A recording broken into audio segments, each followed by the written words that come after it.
YouTube is probably the last place where independence still thrives. Millions of creators, each with their own style, their own voice, their own little corner of the internet.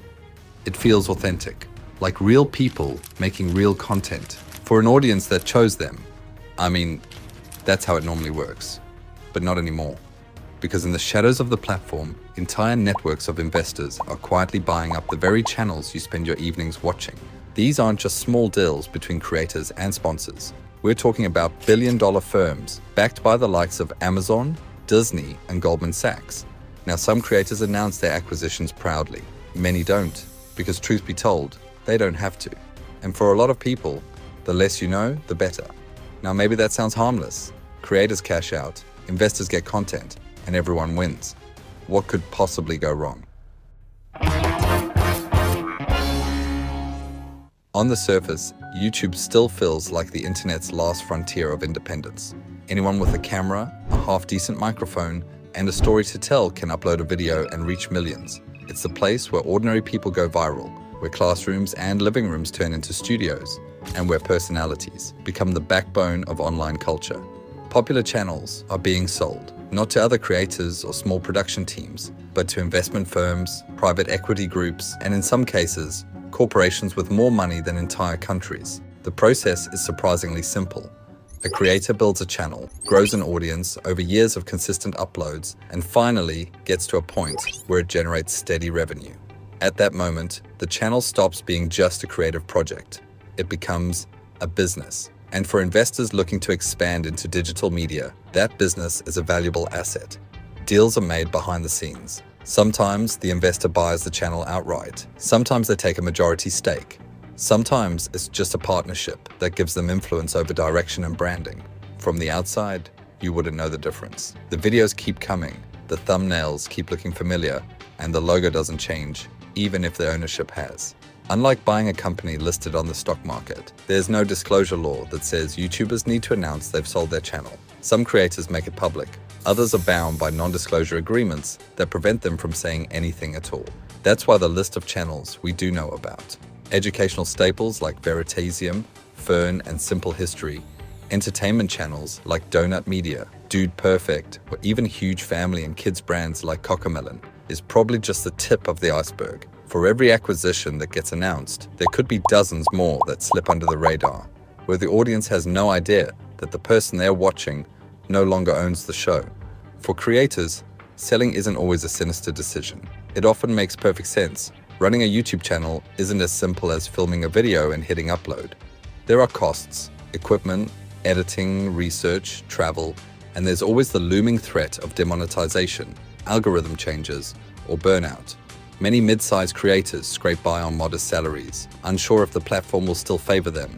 So when an investor comes knocking with the offer of millions up front, plus the chance to secure their financial future, it's not hard to understand why they'd take the deal. Some creators stay on as the face of the channel, continuing to make videos but with less personal risk. Others walk away entirely, trading their channel for financial freedom and a clean slate.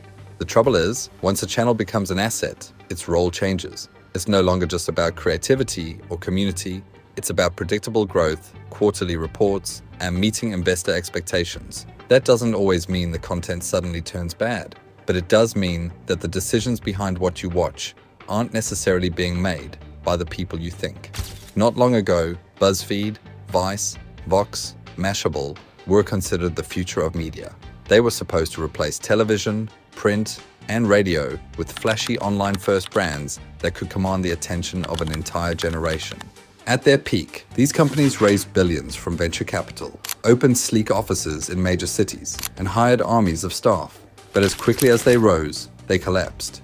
Vice went from being valued at over $5 billion to filing for bankruptcy. BuzzFeed News shut down entirely because their business model relied heavily on social media platforms they couldn't control, with costs that ballooned far beyond the revenue they could generate. While legacy brands were burning cash, a different kind of media empire was quietly forming on YouTube. A teenager with a camera could rack up more views than an entire newsroom with a fraction of the cost. Channels like Veritasium or Donut Media didn't need glass offices or hundreds of employees. They could compete directly with multi-million-dollar operations using just a handful of people and some consumer-grade equipment. Small independent channels weren't just hobbies. They were businesses with real cash flow, strong profit margins, and global audiences. And unlike the giant media companies that collapsed under their own weight, YouTube channels scaled in a way investors love. Once a creator builds an audience, the cost of producing more videos doesn't rise nearly as fast as the revenue does. A team of 2 or 3 can reach tens of millions of people with almost no overhead. To private equity, that looks like a goldmine. But there's a catch. YouTube channels often revolve around one person. The face of the brand is usually the creator themselves. Economists call this key man risk. The entire operation depends on a single personality. If that person burns out, gets cancelled, or simply loses interest, the whole business collapses overnight. From an investor's perspective, that makes these businesses incredibly fragile, no matter how popular they are. Which is why, once they acquire a channel, private equity firms often begin restructuring, introducing new hosts, diversifying production teams, and making the channel less reliant on one individual. And this is where the tension really begins. Independent creators thrive because of their authenticity. Their personalities, quirks, and even mistakes are what make audiences trust them. But investors are drawn to predictability, scalability, and professionalization. The more private equity gets involved, the more YouTube starts to resemble the very legacy media it was supposed to replace. That's the paradox. Independence is what made YouTube powerful in the first place, but professionalization is what investors demand. And as more channels are absorbed into the system, the balance between those two forces, the raw creative independence of YouTubers versus the corporate polish of private equity, is shaping the future of the platform. Because for investors, buying the channel is only step one. The real transformation happens after the acquisition. The moment a channel changes hands, it stops being just a creator's passion project and starts being a business asset, something that must deliver consistent, predictable growth quarter after quarter. And to make that happen, investors bring out their playbook. The first thing that changes is cost structure. A successful YouTube channel is usually lean, maybe a creator, an editor, and a freelancer or two. But once investors step in, they bring with them an entire layer of management. The channel has strategists, business development officers, data analysts, and growth consultants. People who never appear on camera, but all need to be paid. This new overhead puts pressure on the channel to earn more money, which means more videos, more sponsorships, more product tie-ins. The next move is something private equity firms call a roll-up strategy. Instead of treating each channel as an isolated project, they pool resources across an entire portfolio. If one channel figures out a successful thumbnail style, it gets copied across the others. If one develops a profitable merch line, the template is rolled out everywhere. On paper, this makes sense.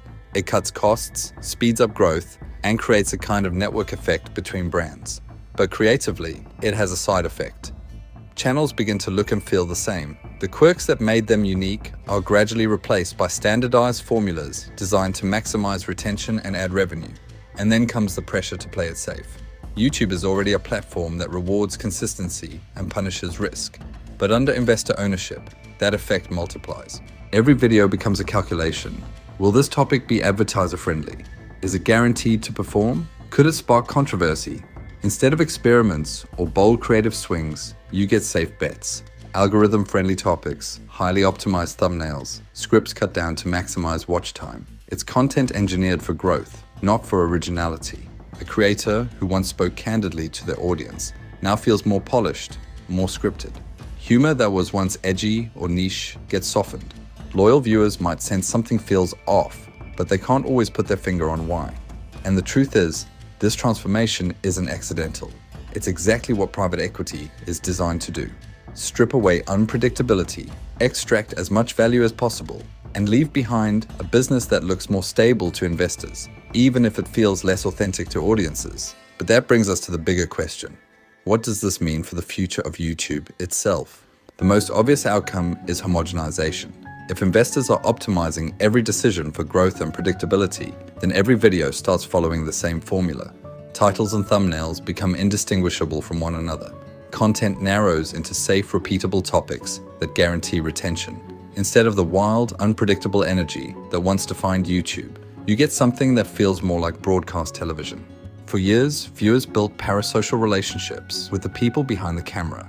You followed someone's journey, quirks, and personality. But as channels transform into faceless media brands, that connection weakens. Viewers notice when content changes. Some audiences may lose interest entirely, shifting their attention to smaller, still independent creators. Others may follow the original personalities, who leave their acquired channels to start fresh projects, hoping to recapture the authenticity they lost. In the long run, this could fragment audiences into smaller ecosystems, scattered across new platforms or even niche communities built to resist corporate influence. But despite those risks, investors have every reason to keep doubling down. YouTube reaches billions, with the younger demographic advertisers desperately want.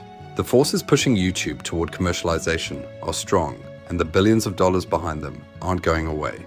But it's worth remembering, the platform's power has never come from the investors. It's always come from the creators. Every empire on YouTube, no matter how big, started with a single person uploading a video because they wanted to share something. That spirit hasn't disappeared. It still lives in the countless independent voices grinding away without corporate backing, hoping their ideas will cut through the noise. The future of YouTube may very well be shaped by private equity, but it will also be shaped by you.